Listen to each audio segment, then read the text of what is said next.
Welcome to E-Padashala. I am Dr. Deepa Lakshmi, Associate Professor in the Department of Physiology from PSG Medical College. Now you have chosen to study about cardiac cycle. So the basic physiology behind the cardiac cycle is nothing but the cardiovascular physiology is comprises of heart and blood vessels. So the heart is a muscular pump. To act as a muscular pump, that is the heart to act as a pump, it has to contract and relax. This we call it as mechanical events. So in this module, we are going to majorly see about the mechanical events, that is about the contraction and relaxation of the heart, as well as how it precedes with the electrical event. We are also going to see about the electrical events that occur during the cardiac cycle and about the hemodynamics, that is the volume and pressure changes which occurs during the cardiac cycle, and something about the genesis, that is the production of heart sounds and the characteristics of the heart sounds. So to define the cardiac cycle is nothing but the succession of coordinated events that takes place during one beat of the heart, that is from one systole, which comprises of one systole and one diastole. So we are going to see about the electrical changes, mechanical changes and the hemodynamic changes, which shows the pressure and volume changes of the blood flow in the ventricles and atrium. Next, about something about the heart sounds. So the normal heart rate is about 75 beats per minute. So the duration of one cardiac cycle can be calculated to be 0.8 seconds. So it has two events, that is the atrial cycle and the ventricle cycle. So the atrial cycle consists of atrial systole and atrial diastole, and the ventricular cycle consists of ventricular systole and ventricular diastole. So the duration of cardiac cycle is inversely proportional to the heart rate. So the diastole, which is composed of 60 to 65%, and the systole is about 35 to 40%. If the heart rate increases, cardiac cycle duration decreased. Majorly, the systole and diastole will be decreased more. So if the heart rate is more, that is 150 beats per minute, the cardiac cycle duration will get reduced to 0.4 second. So the systole will become 0.25 second and the diastole become 0.15 second. So there will be little time available for the ventricular filling. So first we move on to the mechanical change. So the atrial changes we can see under the atrial systole and the atrial diastole, and the ventricular changes we can see under the ventricular systole and the ventricular diastole. So first we'll see about the atrial systole. This coincides with the last phase of the ventricular diastole, and its duration is about 0.1 second, and it will coincide with the A wave of JVP. JVP is nothing but the jugular venous pulse, which records the atrial pressure. So the contraction of atria is responsible for the fourth heart sound. Then it drives some more blood into the ventricles. So it will increase the ventricular filling by 35%. So then the atrial diastole, its duration is about 0.7 seconds, and it coincides with the ventricular systole and most of the ventricular diastole. There occurs a gradual filling of atria due to the continuous venous return from the great veins. So this diagram, we can see the ventricular and the components of systole and ventricular diastole. So the ventricular systole, it lasts for about 0.3 seconds. It has two phases, that is isovolumic contraction phase, which lasts for about 0.05 second, and the ejection phase, which lasts for about 0.25 second. So in turn it gets divided into rapid ejection phase and reduced ejection phase.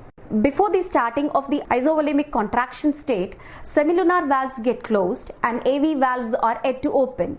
So the ventricles are filled, that is, it is filled with the blood.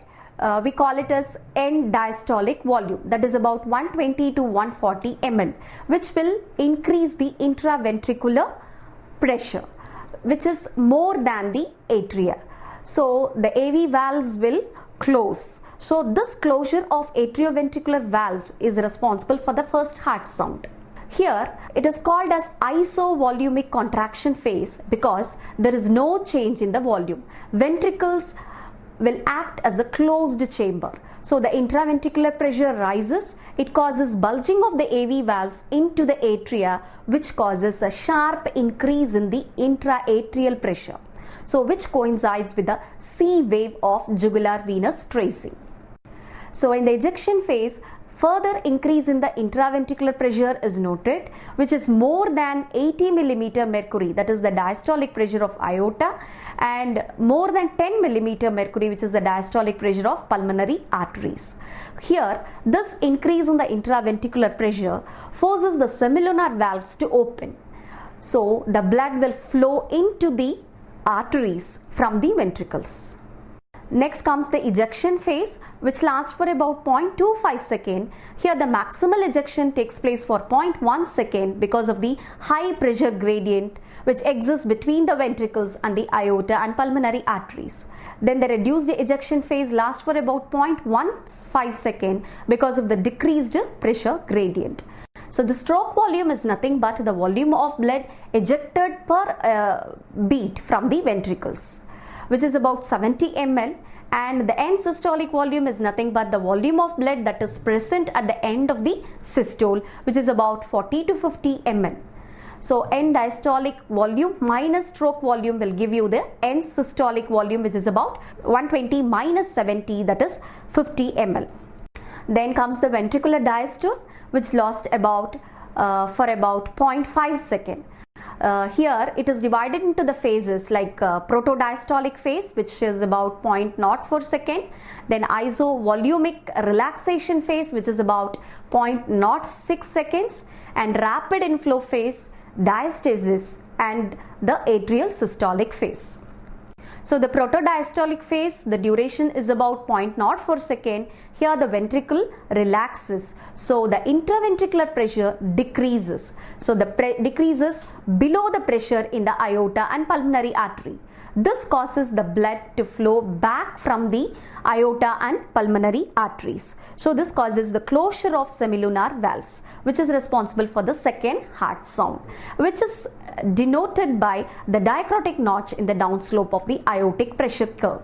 So in the isovolumic relaxation phase, which is about 0.08 second, the semilunar and atrioventricular valves are closed. So the ventricle relaxes as a closed chamber. There is no change in the volume. So the intraventricular pressure will decrease from 80 mm mercury to 2 to 3 mm mercury.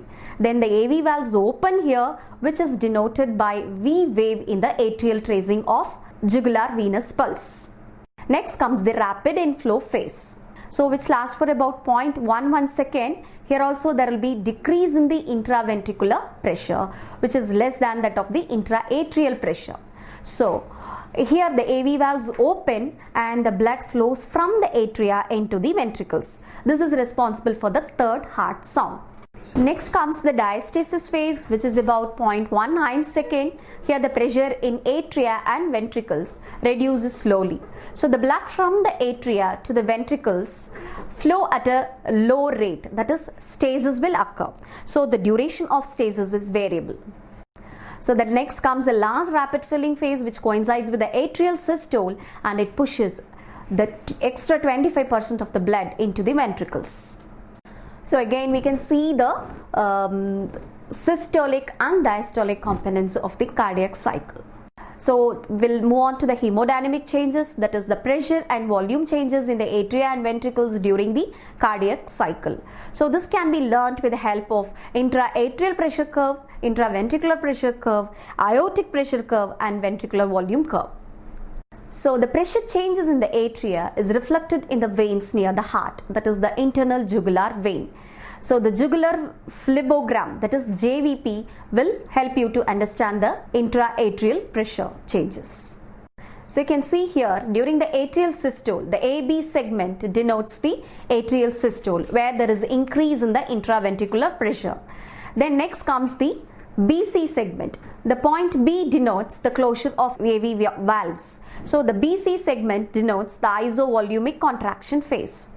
Next comes the point C denotes the opening of semilunar valves, and CD segment denotes the ejection phase. So EF segment denotes the protodiastolic phase, and F point depicts the closure of semilunar valve, and FG segment we can see the isovolumetric relaxation phase, and the ventricular diastole, the GH segment denotes the ventricular diastole. So in the phlebogram we have 3 positive waves and 3 negative waves. So the positive waves are A, C and V, and the negative waves are X, Y and Z. So the first positive wave is the A wave. It occurs due to atrial systole. When the atrium contracts, there occurs an increase in the pressure. It precedes the QRS complex of ECG. It will be absent in the case of atrial fibrillation or atrial flutter. Giant A wave will be seen in the complete heart block. So the second positive wave, C wave, commences at the onset of ventricular systole.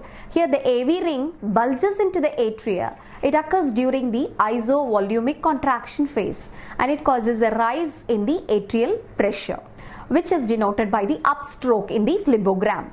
It begins at the end of QRS complex with regard to ECG.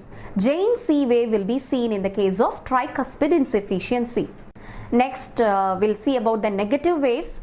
X wave is due to the fall in the intraatrial pressure during the atrial diastole, and Y wave occurs during the ejection phases because there will be a rapid fall in the pressure which pulls the AV ring down.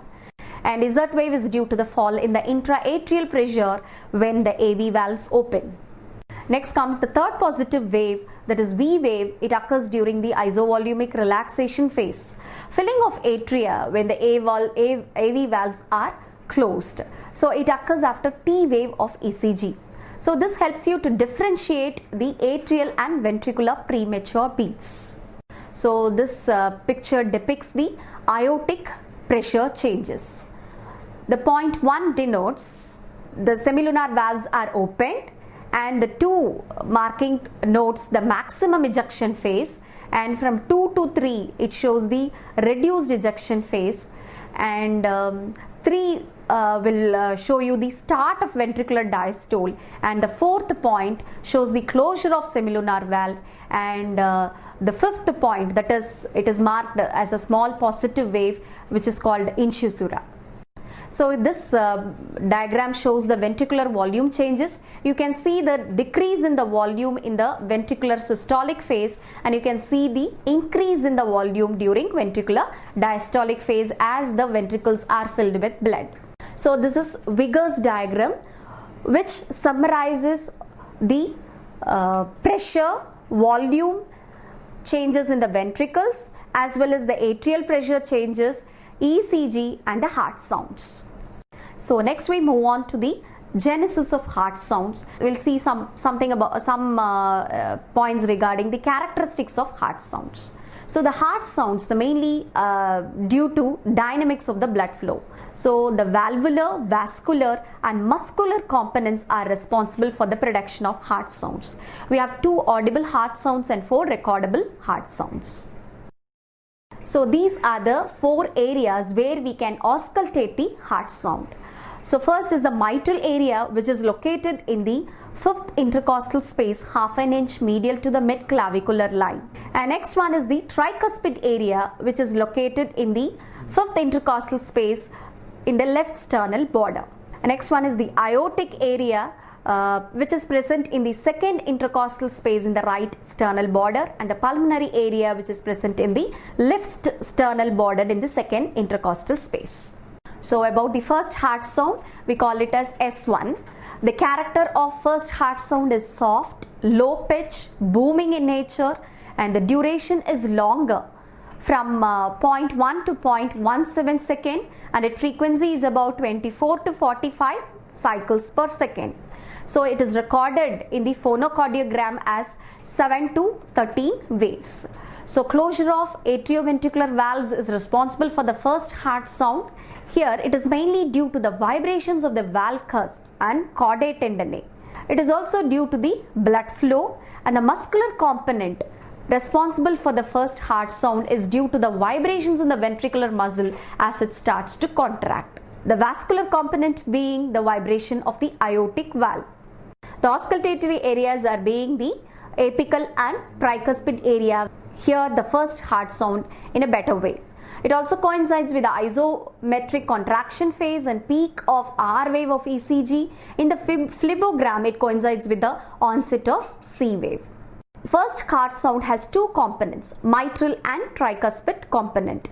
So the mitral component always precedes the tricuspid component because of the earlier closure of mitral valves. Normally no splitting will be occurring in the first heart sound. Splitting occurs in the case of right bundle branch block and contraction of right ventricle if it gets delayed. Left bundle branch block, that is reverse splitting, occurs. Tricuspid component occurs before the mitral component, and it will be louder in the case of left ventricular hypertrophy, anemia and pregnancy. So the second heart sound, it is a higher pitch sound, snapping in character, and it's of shorter duration, that is about 0.1 to 0.14 second, and its frequency is more than 50 cycles per second. In phonocardiogram, it is recorded as 4 to 6 waves. Closure of semilunar valves is responsible for the second heart sound. So it is better heard in the aortic and pulmonary area.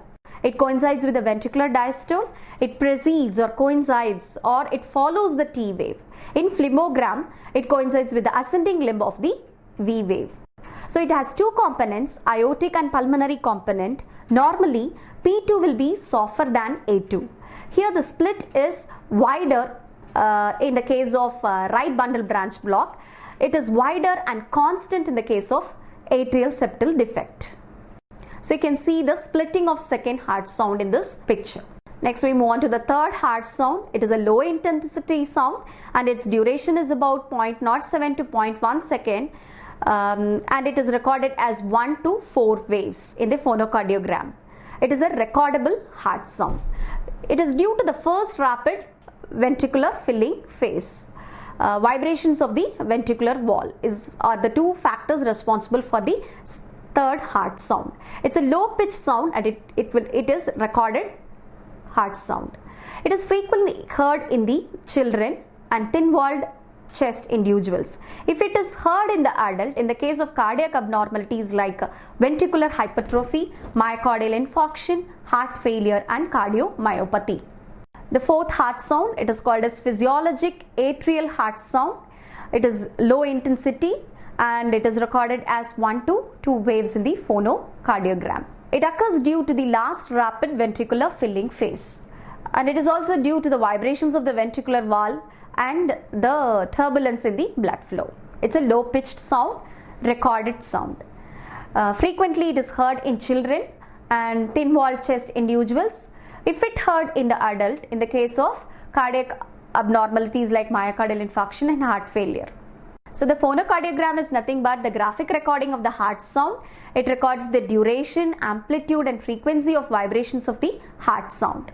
So the clinical significance being, it is useful in detecting the abnormalities in the heart sound, variations that occurs in the heart sound, loudness, length and interval between the sounds can be recorded, splitting can be very well recorded, and if there is any additional sounds it can also be recorded, and murmurs also we can be able to make out. So you can see the murmur and the normal heart sound here. So there are types of murmurs, that is systolic, that occurs during the systolic phase. Diastolic murmurs occurs during the diastolic period. Systole diastolic, that occurs during the cardiac cycle, but is both the phases of the cardiac cycle. Functional murmurs are there. Thrills are nothing but the palpable murmurs. Any additional murmurs like pericardial rub can be made out, and bruits are nothing but the murmurs which are heard over the artery. To conclude, cardiac cycle is nothing but the coordinated events that takes place between the two successive heartbeats. Then this cardiac cycle will also give information about the pressure and volume changes that occurs during the cardiac cycle, that is for about 0.8 seconds. So with the help of the clinical indices. We can calculate certain clinical indices by knowing the pressure and volume changes that occurs during the cardiac cycle. So with the help of these clinical indices, we can come to a conclusion about the cardiac function. So the calculation of these clinical indices will help you to diagnose the myocardial dysfunctions. Then with the help of it will also give some information about the heart sounds and murmurs. So clinically, by examining the murmurs, we'll be able to diagnose the valvular deformities.